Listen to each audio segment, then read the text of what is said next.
Assalamu alaikum dear students of class 9. Today we will study about organ and organ system level. First of all, what is organ? Different tissues having related function combined to make an organ. के different tissues होते हैं, वो आपस में मिलते हैं और एक स्ट्रक्चर बनाते हैं, उसे हम organ कहते हैं. ठीक है, एक organ में मौजूद जितने भी tissues होते हैं उनका function एक दूसरे से related होता है. जब वो मिलकर organ बना देते हैं तो वो अब टिश्यू नहीं रहता, बल्कि वो एक पूरे organ का function बन जाता है. जैसे कि आपके पास एक organ है स्टमक में दो काम है. एक तो फूड को ग्राइंड करना है, डाइजेस्ट करना है. दूसरा काम है कि उस फूड को स्टोर करना है.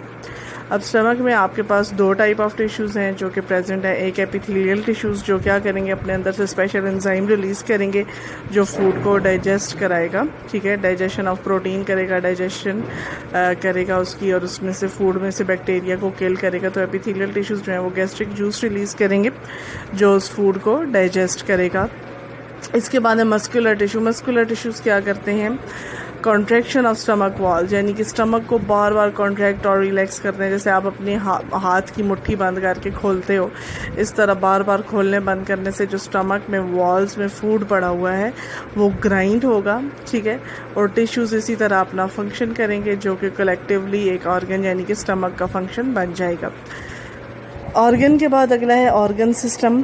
ठीक है, next level of organization in the multicellular organism is the organ system level. Different organ. ठीक है, अब पहले क्या था, different tissues having related function. अब different organ performing related function combined to make an organ system. ये इसकी definition लाजमी याद करनी है. ऑर्गन सिस्टम में क्या होता है, हर ऑर्गन अपना अपना काम खुद करता है और वो एक पूरा ऑर्गन सिस्टम बन जाता है. जैसे कि डाइजेस्टिव सिस्टम की अगेन एग्जांपल दी गई है. जैसे कि इसमें क्या होता है कि डाइजेस्टिव सिस्टम एक ऑर्गन है जो कि डाइजेशन का काम करता है. इसके जो ऑर्गन्स हैं, ठीक है, उसमें ओरल कैविटी है यानी कि आपका माउथ, स्टमक, उसके बाद स्मॉल इंटेस्टाइन आती है, फिर लार्ज इंटेस्टाइन, लिवर और पैंक्रियाज. ये सारे ऑर्गन्स मिलके डाइजेशन में हेल्प करते हैं. अब ओरल कैविटी क्या करती है, उस खाने को चबाती है, उसको सूंघती है कि अगर वो ख़राब है तो उसको वहीं से रिजेक्ट कर दिया जाए. स्टमक क्या करता है, उसको ग्राइंड करता है, डाइजेस्ट करता है. स्मॉल इंटेस्टाइन क्या करती है, उसमें से बाकी शुदा प्रोटीन और लिपिड्स एब्जॉर्ब करती है. लार्ज इंटेस्टाइन उसे मज़ीद एब्जॉर्ब करके उसमें से एक्स्ट्रा वाटर एब्जॉर्ब करती है. लिवर इसको स्पेशल पिगमेंट्स देता है जो कि लिपिड्स की डाइजेशन में हेल्प करते हैं. और पेंक्रियाज जो है ये प्रोटीन और ग्लूकोज की डाइजेशन में हेल्प करता है.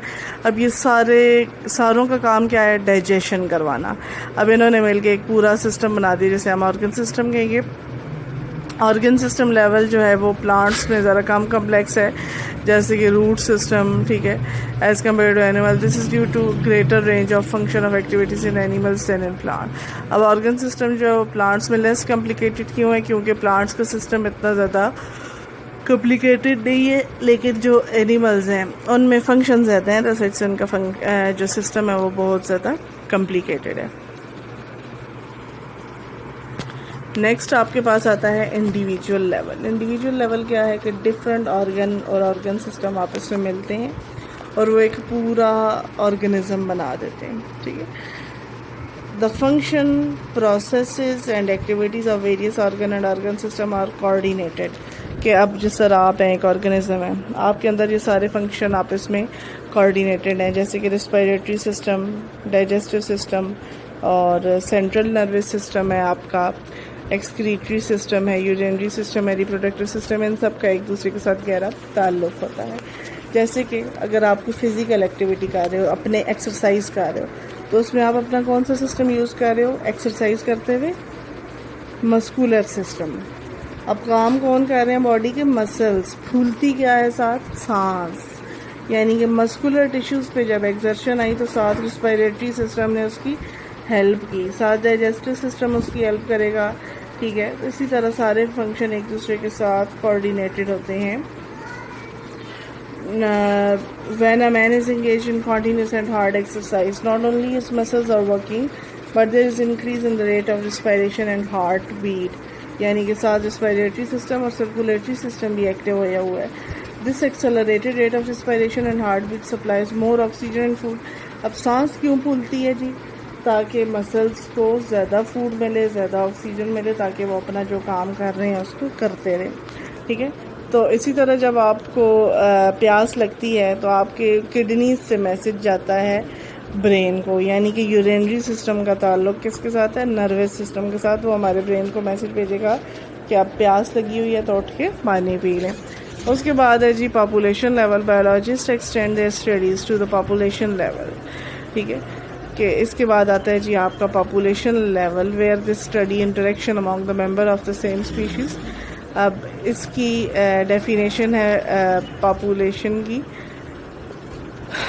Interaction among number of same species living in the same habitat, यानी कि सेम स्पीशीज़ जब एक ही जगह पे रहती हैं, ठीक है, तो उसे हम क्या कहते हैं? पॉपुलेशन। अब पॉपुलेशन इस यहाँ से अंडरलाइन करना है कि सेम स्पीशीज़ सेम टाइम पे सेम जगह पे रह रही हूँ, ठीक है। अब population is defined as the group of organism living group of organism of the same species located at the same species, यानी कि और जिस तरह आप क्लास के बच्चे बैठे हैं तो आप सारे इंसान हैं, यानी कि same species located in the same place. आपकी क्लास एक जगह है जिधर आप पाए जाते हो एक सेम टाइम में। क्यों सेम टाइम का जिक्र क्यों आता है? क्योंकि आपकी क्लास में पहला बच्चा जाने से पहले क्लास की पॉपुलेशन होती है 0, फिर उसके बाद 8:30 पे मैक्सिमम पॉपुलेशन होती है, और जब छुट्टी के वक्त आप दोबारा बाहर निकलते हो तो पॉपुलेशन दोबारा 0 हो जाती है। तो मेन क्या है? टाइम बहुत ज़रूरी है बीच में, क्योंकि दोपहर 2 बजे से सुबह 8 तक पॉपुलेशन ने 0 रहना है और 8 बजे से 2 बजे तक उसने मैक्सिमम रहना है। इसी तरह पाकिस्तान की आप पॉपुलेशन बढ़ेंगे 2018 में 21 करोड़ लोग थे, तो टाइम ड्यूरेशन बहुत ज़रूरी होता है, ठीक है। साथ हमें पॉपुलेशन के साथ टाइम लाजमी होता है। दुनिया की आबादी में भी टाइम बताना पड़ता है, किसी मुल्क की आबादी, किसी स्कूल की आबादी, घर की आबादी, ठीक है, क्योंकि हर वक्त एक जगह की आबादी सेम नहीं रहती, उसमें डेथ्स भी होती हैं, न्यू बर्थ भी होती हैं, लोग आते जाते भी हैं। इस वजह से सेम स्पीशीज़ सेम प्लेस में सेम टाइम में रह रही हूँ तो उसे हम कहते हैं पॉपुलेशन। अगर उसमें कोई एक बिल्ली आगे बैठ जाए तो पॉपुलेशन नहीं रहेगी, आपकी क्लास उस वक्त एक कम्युनिटी बन जाती है, ठीक है। तो पॉपुलेशन वो लेवल है, इसकी 3 शराइत हैं। सेम प्लेस सेम टाइम पे सेम स्पीशीज़ की जो अमाउंट होती है उसे हम पॉपुलेशन कहते हैं। For example, human population in Pakistan in 2010 comprises of 173.5 million individual according to the Ministry of Population Welfare Government of the Pakistan। अब देखिए पाकिस्तान में इंसानों की स्पीशीज़ की तादाद 2010 में, अब इसमें एक ख़ास स्पीशीज़ है इंसान, एक स्पेशल प्लेस है पाकिस्तान, और एक टाइम आपको दिया हुआ है 2010 में, उसको हम क्या कहेंगे? Population level. स्पीशीज़ की डेफिनेशन क्या है? Species is defined as a group of organism capable of interbreeding and producing fertile offspring, यानी कि एक ही नस्ल के वो लोग एक ही ग्रुप से ताल्लुक़ रखते हों और आपस में एक दूसरे के साथ इंटरब्रीडिंग करके अपने जो ऑफस्प्रिंग्स हैं वो प्रोड्यूस कर सकते हों, यानी कि वो बिल्कुल हर लिहाज से, जिस तरह all cats belongs to same species, all horses belong to same species, all humans belong to same species, all cats dogs belongs to same species. अब हैबिटेट क्या होती है? Area of environment in which organism lives, यानी कि environment का वो हिस्सा जहाँ पे ऑर्गेनिज्म रहते हैं उसको हम हैबिटेट बोलते हैं, ठीक है।